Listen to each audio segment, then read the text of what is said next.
All right, it seems that hell has frozen over Pandemic Legion losing for the first time in a good while, and possibly some sort of transaction going on. I'm trying to find out exactly what's happened, but it looks like the money was paid. Interesting. Did PL possibly got scammed by Hydra? That's not something you see every day. It could happen. It could happen. That was a great match. So what was the MR setup? It was the one you brought last year. It was the same MR team we brought last year. It's very good against ECM teams. It's not very good against a Mimitar Rush team. It just doesn't do the damage. So it was pretty clear once the setups came up what was going to happen.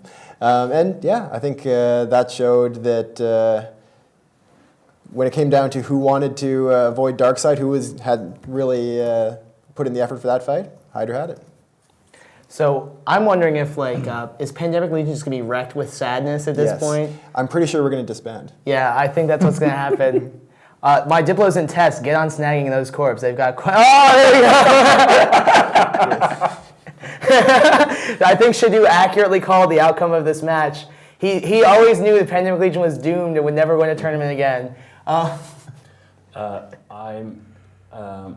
I'm just speaking to Celine currently, and Celine says that Fintroll is at least telling people that he paid. So this might actually be a case of someone scamming PL, which is a kind of bizarre world. But PL losing and getting scammed at the same time is kind of like unlikely to happen.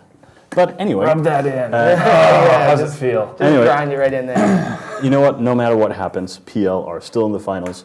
Yeah, the outcome of this match is really irrelevant, and if they do win first place, 20 billion isn't really a lot. I think that cash prize is 120 billion plus the ships.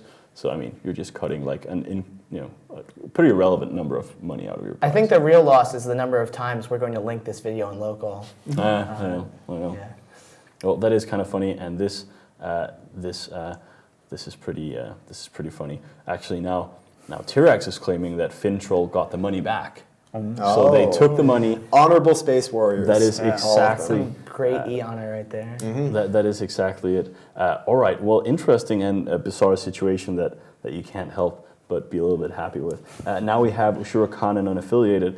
This is, of course, an honor match. None of these teams will go anywhere, but they will fight for honor. Before they do that, let's talk a little bit more about lag. Let me just find my lag document. Does it say how to fix it in there? No, I wish. Someone would email us. Anyway, Slackjaw asks, when the system for lag comes into effect, I assume he means the time dilation, how much of a slowdown will be the maximum? I don't know. That's one of the things I'm going to have to play with live. So usually with some of these things, we leave them as configurable on the fly, and then go in and observe fights as they happen and see what the player experience is, and on the spot just kind of tune it up and down.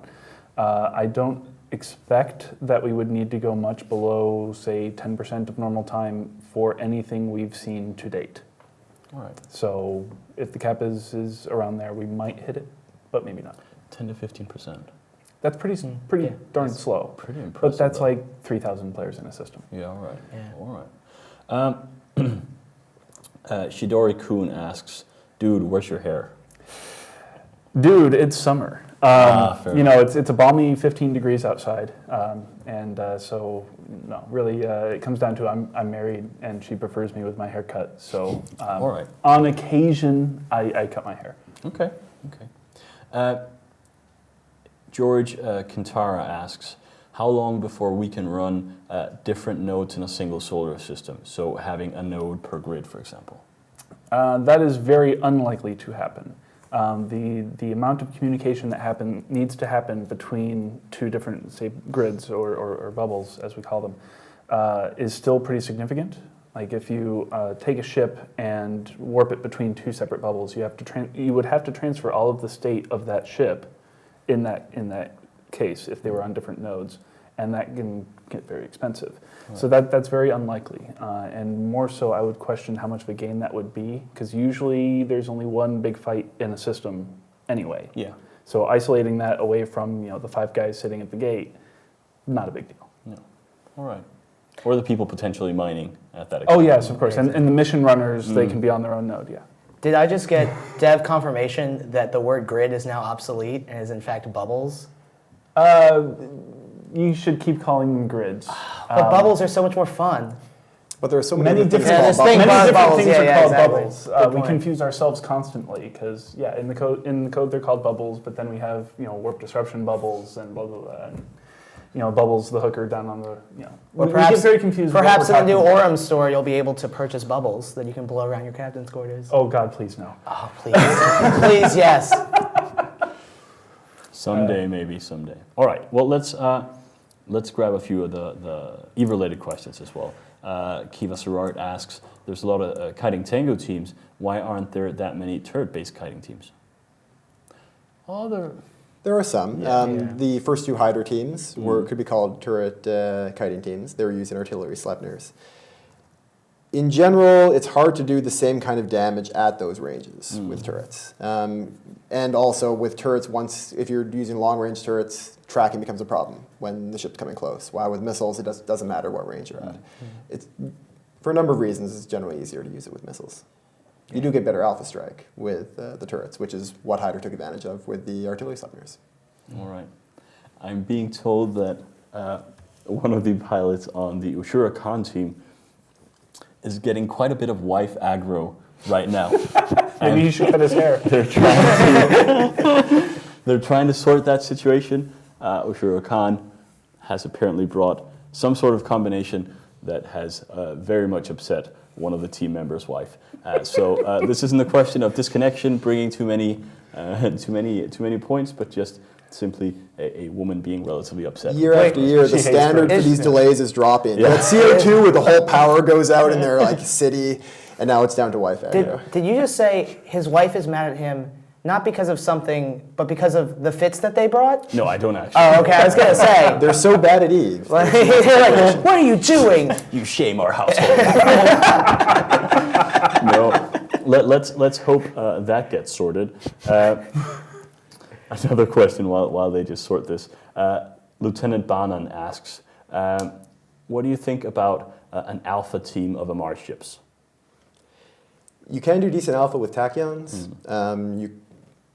You could, I guess, theoretically use artillery Abaddons, but you're generally going to be better off with Mimitar teams. Yeah, I mean, I think we're seeing that in the tournament as well. That most of the alpha teams that we have seen, well, not really any this year, well, not many, but Well, the other years at least have been predominantly. It's hard to build a team around alpha. Alpha is a good thing to have if you're trying to break some reps and shoot through somebody's shield in one shot, so that the scimitar becomes irrelevant.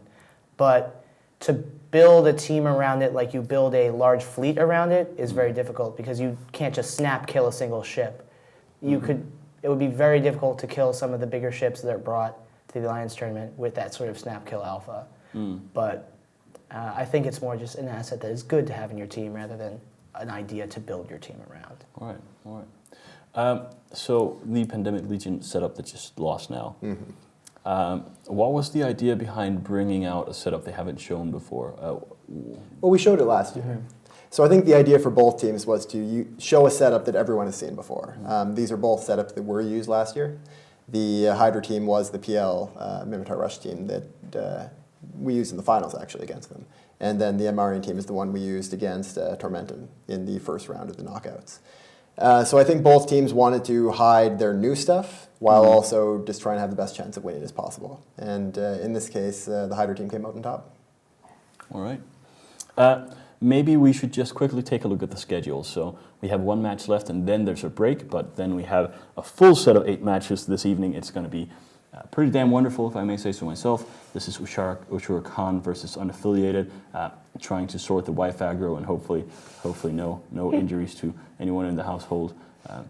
And after that, we have a bit of an interesting evening. We have Black Legion and Bane, of course, they're fully qualified in this tournament now. Apart from that, all the other groups are relatively open. Voltron, White Noise, Outbreak, 2 wins. The rest of the teams will be fighting. Group F is going to be Ronan and the Power of 2 trying to struggle for one of those slots. let's just see if they are they playing each other today? Where are they at? No, they are not. Ronin have the difficult match against Voltron, Power of 2 against Aggravated Assault. That puts Power of 2 in a relatively good position, doesn't it? Yeah, between the two of them, I would rather be in Power of 2 shoes. Fighting Voltron is always going to be a difficult task. Another fight that I'm really looking forward to is the Red Federation fight against Solar Fleet. That Red Federation, along with -10, are probably my two favorite teams in this tournament. And my amount of heart for Red Fed is quite large. I agree. I mean, I did make a little bit of fun of at them last weekend because they had this one fight they won that looked... Yeah, it was the ECM team against like 7 or 8 opponents where they really should have done better, but they still did win. And, yeah, exactly. And got the job done. For all the fun we make of them, that they've been wonderful, and we actually, so the Group F, of course, is two teams that are kind of praying for the other team to do badly, but Group G is just going to be the winner of that fight. Yeah. Basically goes to and the those final are good fights weekend. to watch. What about the last one? It's Circle of 2 versus Wild Boars and Razor versus Outbreak. That's another one of those, hoping the other team does poorly. But well, Group H, according to the forums, is potentially going to be our most controversial. what saith the forums? Well, the posters that be have decided that because Wild Boars and Circle of 2 are two Serbian alliances who have strong ties, and that they are competing today, it is entirely possible that Circle of 2 will show up with 50 points, and Circle of 2 will just Wild Boars will just self-destruct. And that will, in fact, make it impossible for them not to be put in the top 2.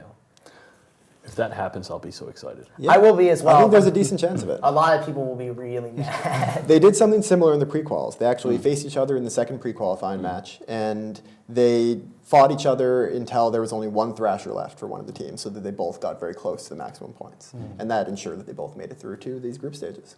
So a bit of a Serbian conspiracy. Yeah. This is just like Eurovision. No, but I mean, joke aside, we could see that, and I think that would be pretty cool. I mean, that kind of puts Razor in a bad spot, Facing Outbreak and having to worry about that going on in the other match, it's not a fun position to be in. If I was Razor, I would think that my best chance would be maybe to throw my wallet around. Razor has... Or just go all hero ruptures. Yeah, true. Yeah. Well, the fight of the Razor match, the outcome of the Razor match is sort of important, but the Circle of 2 Wild Boars match is the more important match, I think. But if Razor can convince Wild Boars to not just self-destruct, to backstab their Serbian allies, to stab in the back, they could become Serbian mercenaries. They really could. But I mean, those are just some of the fun little kinks that are going on right now. So we haven't seen any. We've seen offers. Yes. We've seen twice now. Offers have been made in local. No one's taken them yet. We don't. Are we definitive on the? No, actually, the Pandemic Legion one.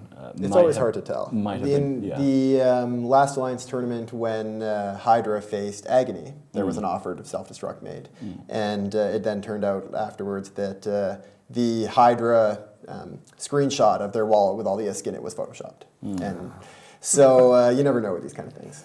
You never really. Who knows? Maybe we'll never know. All right. Well, that's life, I guess. So we're having. Someone's talking about the blobs in 0.0 and if wormholes and low-sec are the only places for people that don't want to be a part of this massive alliance warfare. With the NC getting evicted from the north, is this just going to be one big Russian map? No, I don't think so. Depends on if they want to keep paying us. Whether or not Pandemic Legion decide that it is so. All right. Pandemic Legion, for those of you not involved in the nullsec game, Pandemic Legion controls all of nullsec. I don't know if you've heard this, or at least they've been telling me while we were hanging out that, yeah, pretty much. They control everything. Even the alliances that I'm in and that, like Goonswarm, they're actually, the directors are PL spies. Okay. It's the secret of PL's success. But I think, in reality, with the Russians moving into the Northern Coalition space, I think there's going to be a lot of free-for-all sort of in the southeast. Right now, AAA and co are sort of like, have been steamrolling Russian space for a little bit, and because Russians have been focused so much in the north. They haven't really tried to fight that, but it'll be interesting to see once they've fully settled the North how they handle that sort of southeastern space. So. All right, let's talk more about politics because I really like that. Also, especially with Sastro and Chadu next to each other, this becomes wonderful. Anyway, the match is ready. This is the last match before the break. We'll come back and sign off, of course, afterwards. This is Ushura Khan versus Unaffiliated. I'm going to go with Unaffiliated for this one. I'm going to go with the fans because they better have comedy fits or I'm going to be upset. But I'll go Unaffiliated. I'll go Unaffiliated because I can't pronounce the alternative. All right, well, I'll go Unaffiliated as well. Let's see if we're all right or all wrong.